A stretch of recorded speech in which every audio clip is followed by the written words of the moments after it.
I started to recognize that my reasoning for doing a lot of the things that I was doing in my life, the habits that I had gotten in, the traditions even that I had formed, they were coming from a really unhealthy place of like wanting to be seen, or wanting to people please, or wanting to get people's affection or attention or love or anything. Again, it came from this root of feeling neglected and abandoned. The banyan tree is a tree unlike others, a representation of resilience and strength through its ability to overcome the status quo and fulfill its purpose.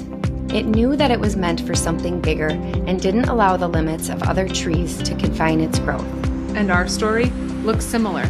I'm Leslie. And I'm Mindy. And our hope is that every one of our listeners learns to take up all the space they were created to, just like the banyan tree.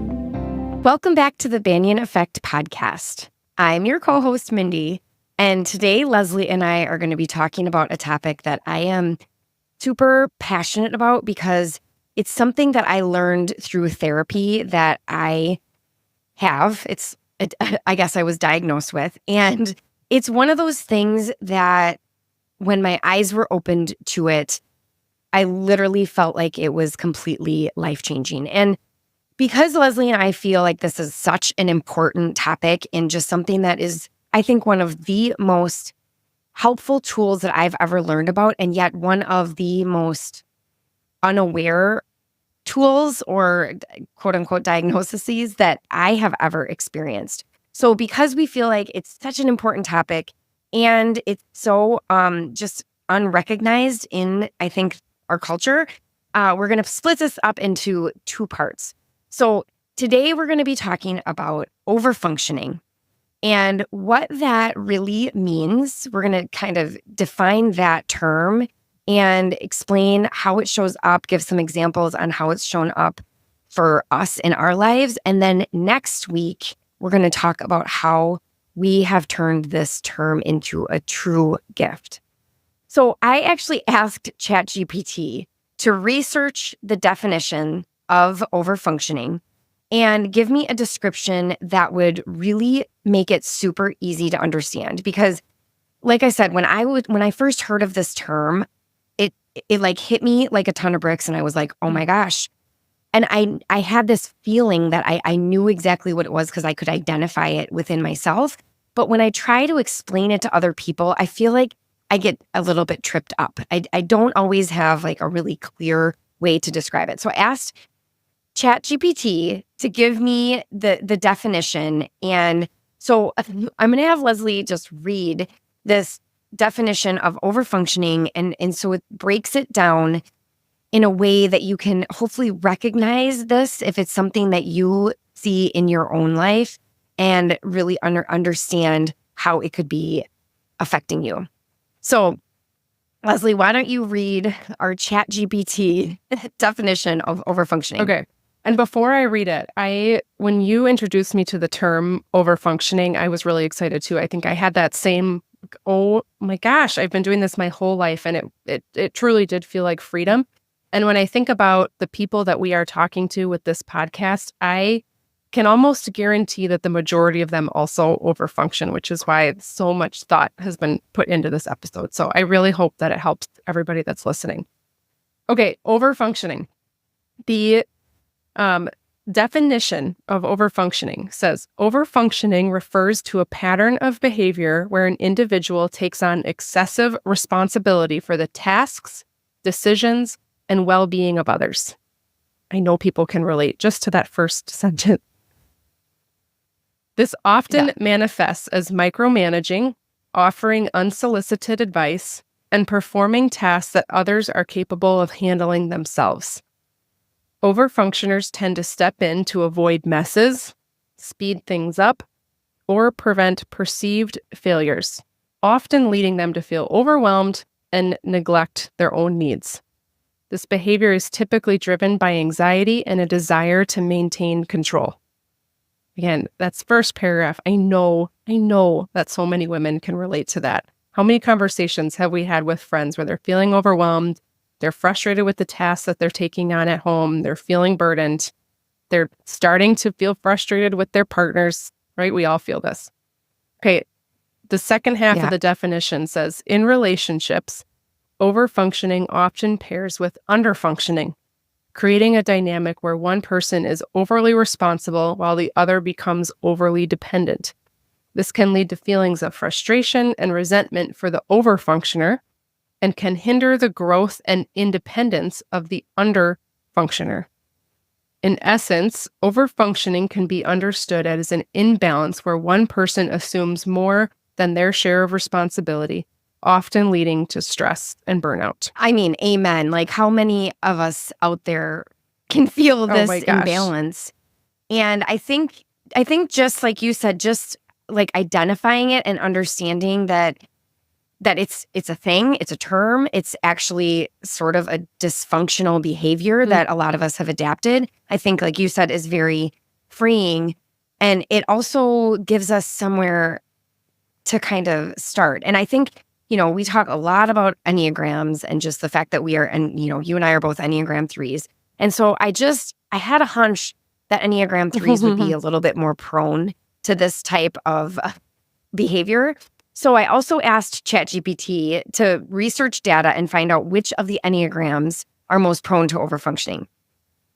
And among the Enneagram types, it was type 2, who's the helper, type 3, the achiever, which you and I have identified as, and 8, which is the challenger, are the Enneagrams that are most prone to overfunctioning.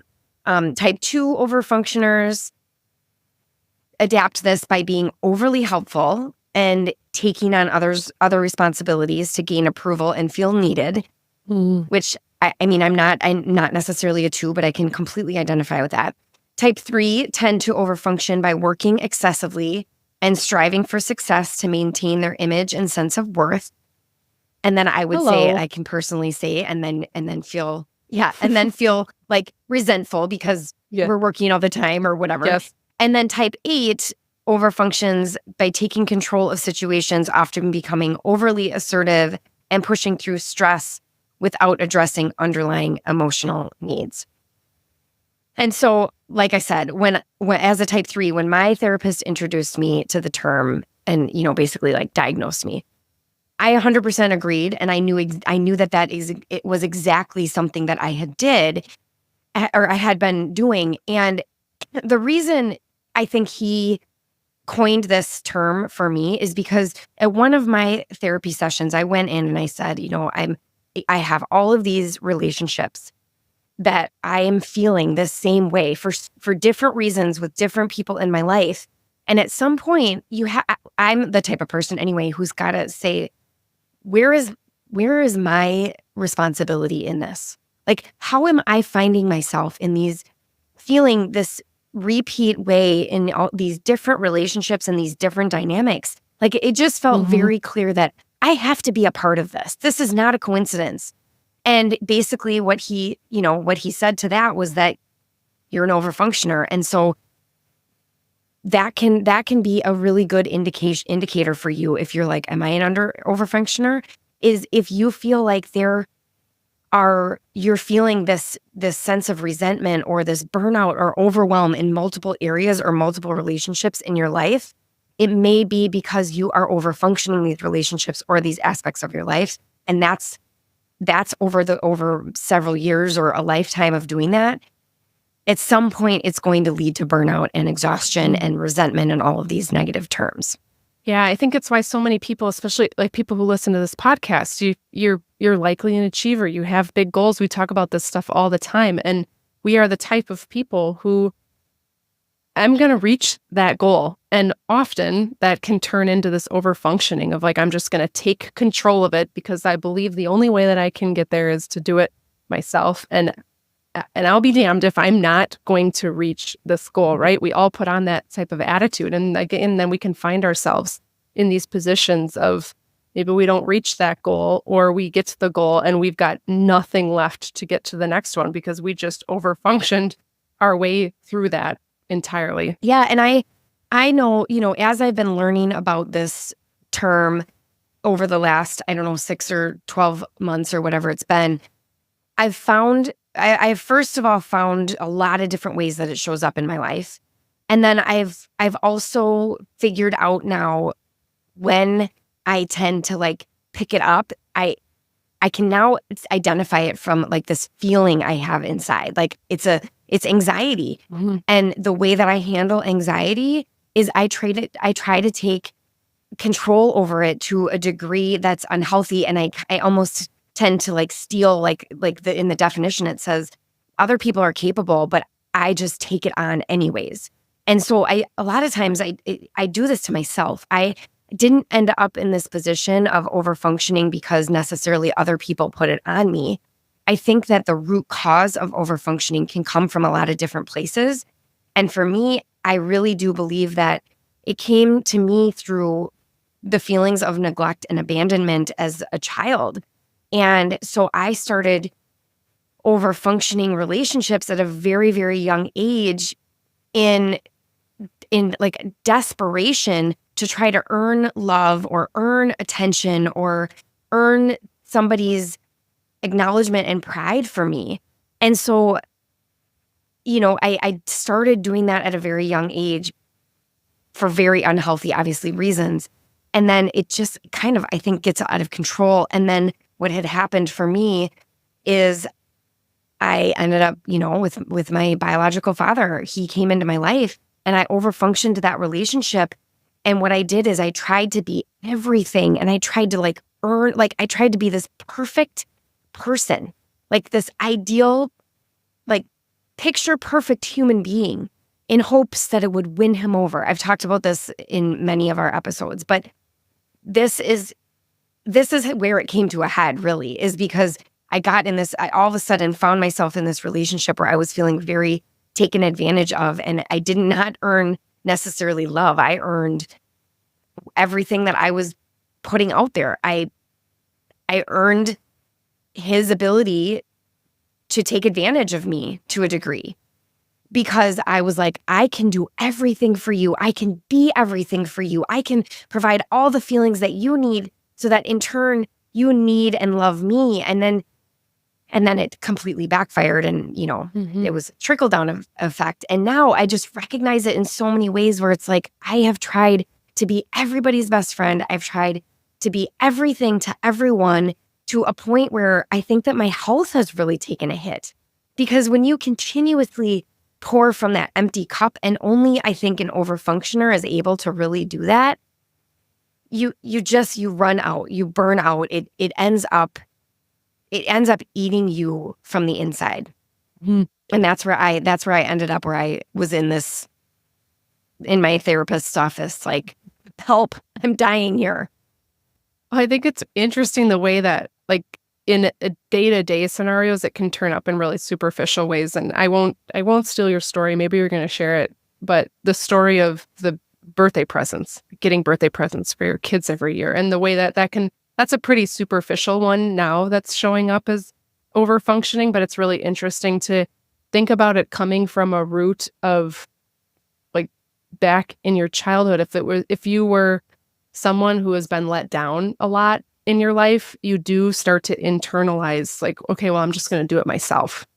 And how sort of quickly that can turn into overfunctioning. Of, you think about, if you aren't able to rely on people to help or support you as a child, or if it wasn't offered, the help and support wasn't offered, you do start to just build everything yourself. And that can be a superpower, right? Which we'll talk about in our next episode. But it can also be a really dangerous place to live, of seeing something that needs to get done, whether that's just a thing around the house or a goal that you have to achieve, and not being or recognizing that you don't need to be the only one that can help reach that goal. Whether that's, again, coming from a place of being let down as a kid, not being able to rely on anybody, having disappointment, people disappointing you throughout your life, paired with this Enneagram 3 type who is an achiever, maybe doesn't have a lot of patience when it comes to reaching goals. Like, that can be a recipe for disaster if we really let it be that way. Yeah, and with all these relationship or personality types, like there's the Enneagram, there's the DISC, there's all these different personality tests. there's like a healthy version of us and there's an unhealthy version of us. And I think that's one thing that we really like anything, like even like ADHD, they say like ADHD can be a superpower, but there's like a healthy version of our personality types and who we are, who we were created to be, our strengths and our weaknesses. Like there's a healthy version where we use all of those things really, really well. And then there's an unhealthy version of all of those personality types. And I think that's where something like overfunctioning can really rear its head, is we have to really understand it and understand how it shows up in our lives and recognize when it's starting to take over in an unhealthy way versus when we take a pause and decide to pick up that gift and use it for our own good, which I don't want to say too much about because next week we're going to really talk about the gift that it can be.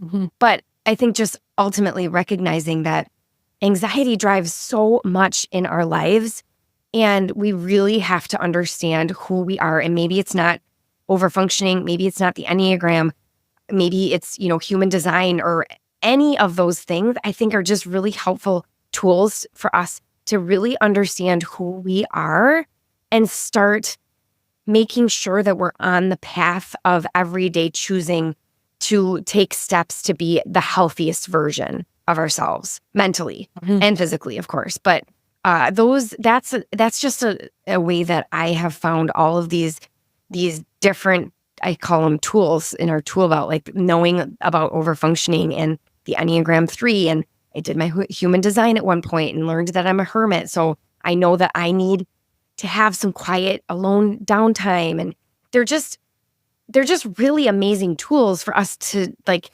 continue stepping into the best versions of ourselves. Yeah, I think about our last episode, we talked a little bit about mindfulness and just awareness before change or before being able to go through change. And this is, again, another perfect example of being aware that overfunctioning exists so you can be mindful in your everyday when it's happening or not, and recognizing and making the choice, being able to make the choice. Do I want to overfunction this? Is it important enough for me to overfunction? Or is this something that I can just let go, delegate to someone else? And it doesn't need to be perfect on the other end. I think about overfunctioning too. I think we get stuck in this trap of wanting to own all of it and do it all of ourselves for the output too. We want it to look a certain way. We want it to be perfect in our minds. And so sometimes we have to recognize too that we don't need perfect. It can end up a different way and still be just fine and keep going. So I think that awareness of, is this something that I need to overfunction because it needs to look this exact way when it's done and it's that important? Or is this something that I can let go and pass off to someone else? Yeah. And I think that if you don't take the time to recognize it, like eventually it can get to a point where it ends up ruining relationships, because as an overfunctioner, you can overfunction all of those feelings and all of those thoughts for a very long time. I think until it ultimately gets to a place where it has caused burnout or exhaustion. I think it can mimic depression sometimes.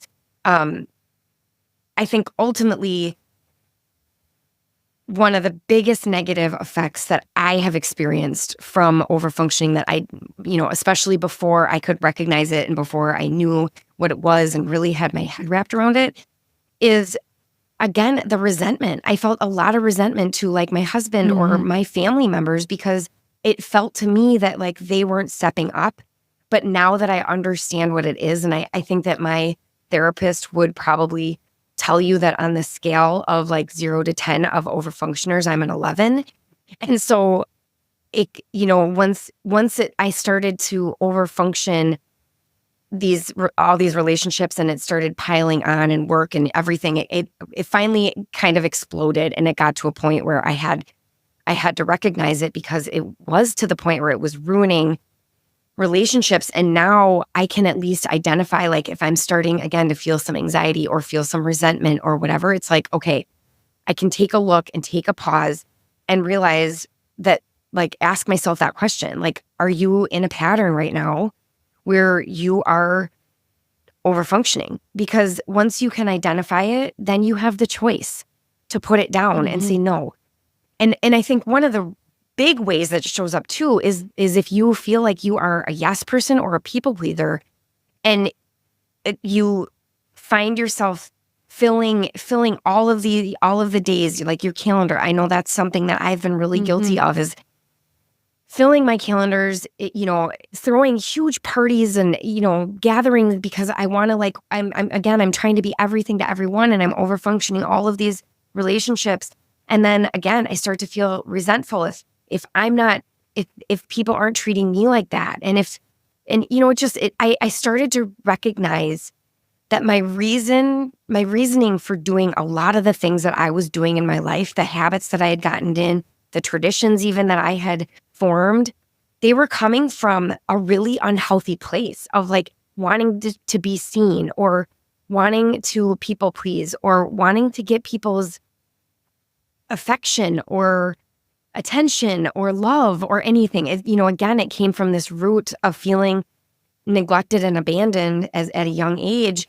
And then I started filling all of these holes with just like cramming things into my calendar and trying to just be everything to everybody. And then it started backfiring, and I started to feel the burnout and my health. Like, I really do believe that if you don't take care of your body at some point is going to rebel, and it's going to say, okay, if you're not going to take care of us, we're going to figure out how to get the rest and restoration that we need. That's when we end up with like chronic illnesses and even like cancers and stuff, I think, and I think that that's part of what happened for me is I went on this 40 year like train going 100 miles an hour day after day. And eventually my body was just like, all right, like if you're not going to take care of us, like we're going to find another way.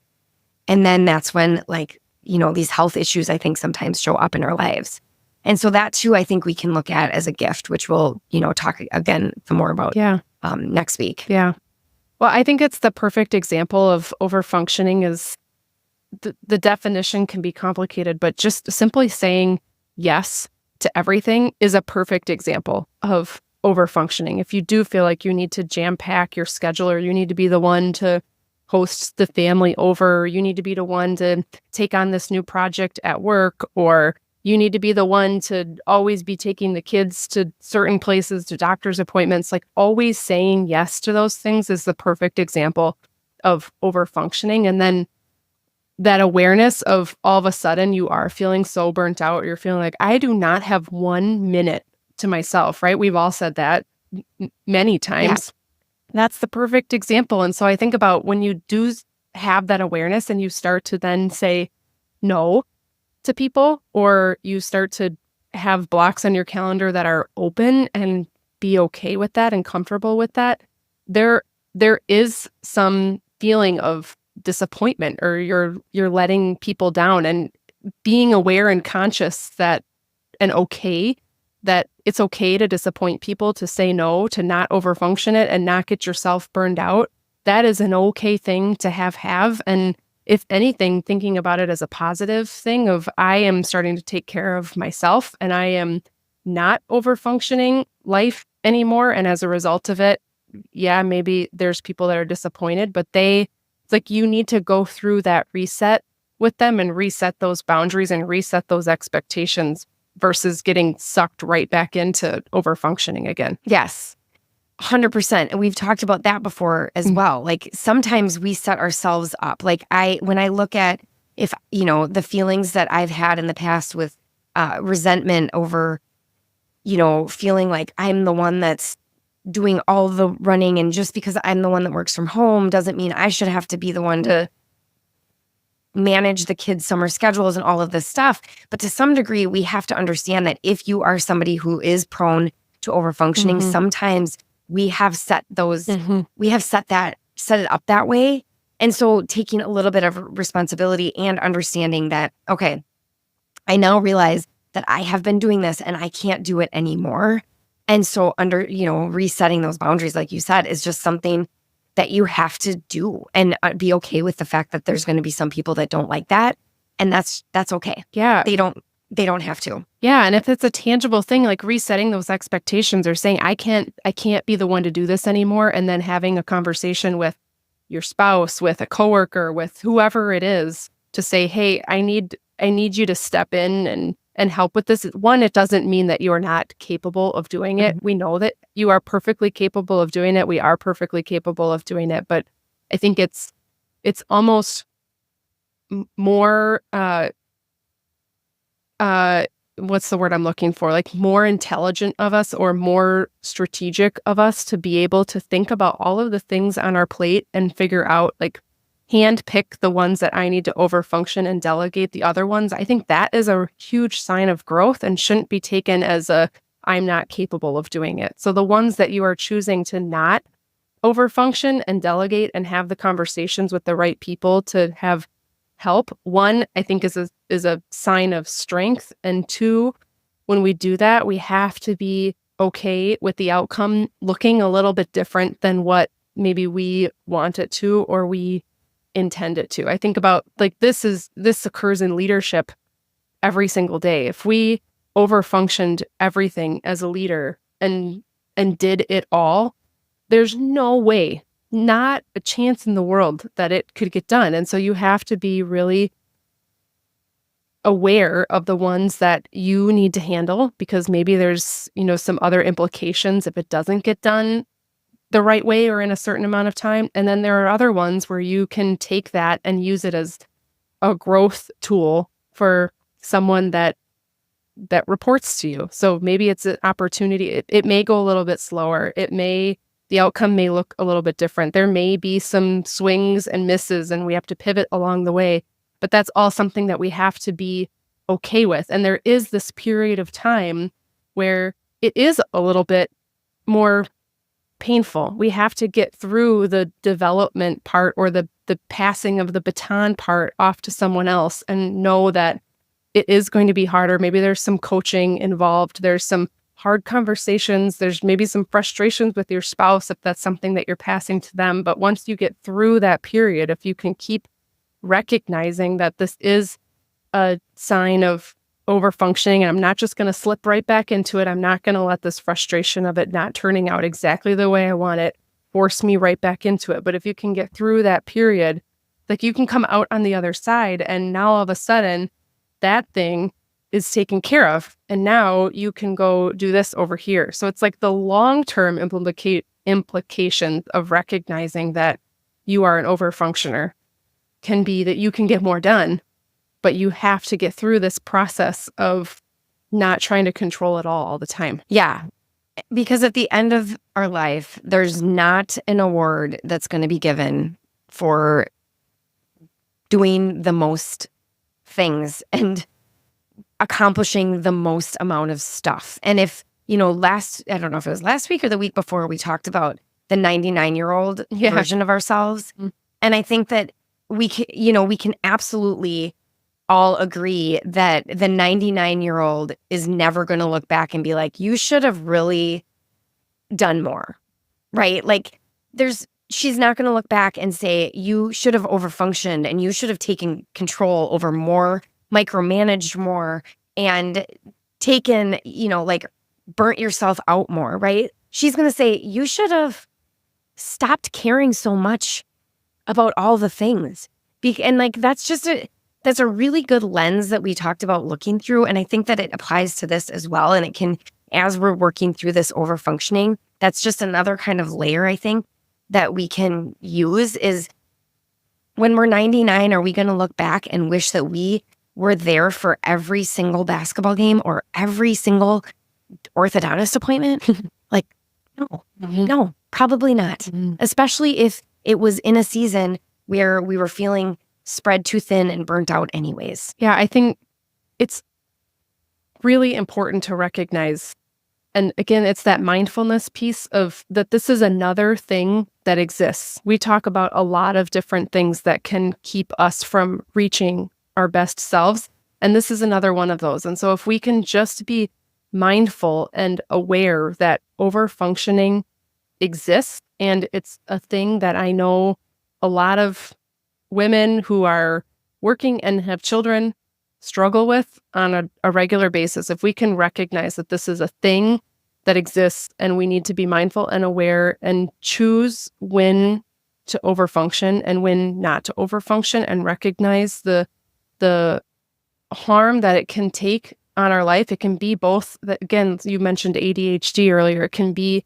both a negative and a gift. And if we can recognize what each of those is, so again, for overfunctioning, we can see that it can do harm in our lives. It can cause resentment. It can ruin relationships. It can cause a ton of stress. It can give us increased anxiety. It can do all of these really negative things. But if we can at least be aware and mindful of how it shows up in our lives, we can take that diagnosis, as you called it, and use it as a gift. And that is what we really want to turn our focus to, of, yes, we've got to recognize it. Yes, we have to know all of the ways that it shows up in our lives. And we shared a lot of different examples today of ways that it shows up in our lives. But next week, we're going to go into overfunctioning and how we can use this diagnosis as a gift, because we know a lot of the people in our lives and the people that listen to this podcast are women who want to achieve in their life. You want to be the best version of yourselves. You have big goals and big dreams out there, and overfunctioning can definitely be a tool in our toolbox that can help us achieve those really big things if we use it in the right way. So make sure to join us next week on the Banyan Effect podcast as we talk about the gift that is overfunctioning and how we can use it to help us grow into the best versions of ourselves. We hope you have enjoyed today's episode and found some valuable insights. If you liked what you heard, we'd love it if you would hit the subscribe button. We love hearing from our listeners, so drop us a comment, share your thoughts on social, or review wherever you listen to podcasts. Your feedback keeps us going and helps us bring you the content you want to hear. As always, we appreciate your time and company. Until next time, stay curious, stay inspired, and keep listening to the Banyan Effect podcast.